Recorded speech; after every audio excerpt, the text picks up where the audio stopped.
আমরা আরেকটা ঘোষণা করতে যাচ্ছি। আজকে আমাদের সঙ্গে যারা যুগপৎ আন্দোলন করেছিলেন তাদের সঙ্গে দীর্ঘ আলোচনার পরে আমরা যে সিদ্ধান্তগুলোতে একমত হতে পেরেছি সেই আসনগুলো সম্পর্কে আমি আপনাদের জানাচ্ছি এবং আমাদের যাদের জন্য আমরা নেতৃবৃন্দের যাদের জন্য আমরা এই আসনগুলোতে সমঝোতা করেছি সেই আসনগুলো সম্পর্কে আমি আপনাদেরকে জানিয়ে দিচ্ছি।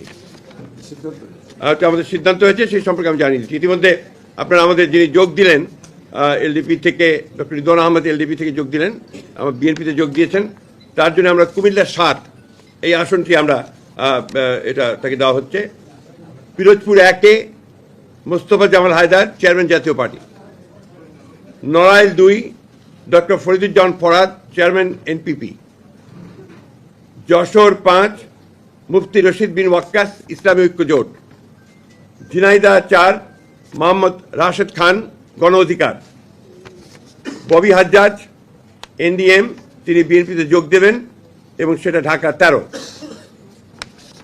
বিপ্লবী ওয়ার্কার্স পার্টির জনাব সাইফুল হক, ঢাকা ১২। মাহমুদুর রহমান মান্না, বগুড়া ২ নাগরিক ঐক্য।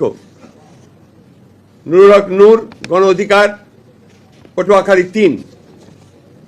ব্রাহ্মণবাড়িয়া ৬ মোহাম্মদ জুনায়েদ আব্দুর রহিম সাকি, গণসংহতি আন্দোলন। এটা আমরা ঘোষণা করলাম, এরপরেও আলোচনা চলবে।